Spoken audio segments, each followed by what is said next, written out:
Par ailleurs, la relève agricole fait face à de nombreux défis et le prix élevé des terres en fait partie. Pour l'éviter, de jeunes entrepreneurs ont opté pour la location de terres agricoles, une façon de vivre leurs rêves sans prendre de trop grands risques financiers. Vanessa Limoges. On vient travailler, on est dehors, il y a le fleuve, on mange ce qu'on récolte. Les nouveaux maraîchers Amélie Richard et Gabriel Desroches vendent cet été leurs premiers produits issus de leur production maraîchère à Trois-Pistoles. Avec nous, on produit des légumes.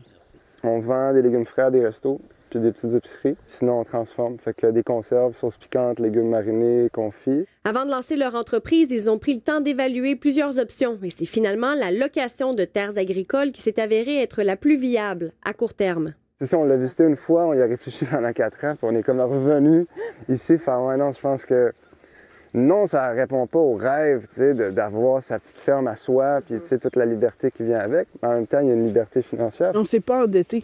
Ouais, on n'a aucun endettement présentement. Donc, à travers les 4 années qu'on les a suivis avec l'Artère, on a été visiter peut-être 8 endroits différents en location à acheter. Mais finalement, c'est aux motels agricoles qui sont arrivés où il y a cette possibilité-là d'en vivre peut-être sur le plus court terme. Pour favoriser l'établissement de la relève agricole sur son territoire, la MRC des Basques a développé le projet Motel agricole, un espace de 65 hectares qui permet à plusieurs entreprises de louer des terres à court, moyen ou long terme. On avait un problème où la relève était plus capable de s'acheter des terres, puis nous, ça a été comme ce qu'on a proposé. C'est des parcelles qui sont en location, avec un tarif graduel de la première jusqu'à la 5e année. OK. Il peut y avoir des contrats qui vont jusqu'à 40 ans. Okay. Alors, la première année, c'est un frais pour être membre qui est de 700 $, puis 230 $ l'acre. Fait surprenant pour une entreprise maraîchère en démarrage, les copropriétaires prévoient se dégager un profit, et ce, à leur première année de production. Selon nos estimations. Selon les projections, on dégagerait quand même un bénéfice. Ouais. Ça, c'est tout à fait extraordinaire. Là.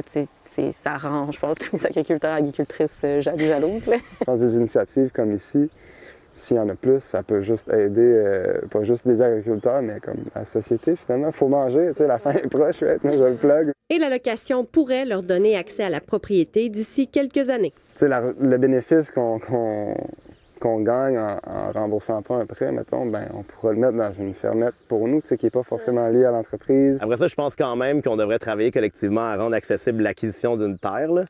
Vanessa Limoges, TVA Nouvelles, Trois-Pistoles. La Sûreté du Québec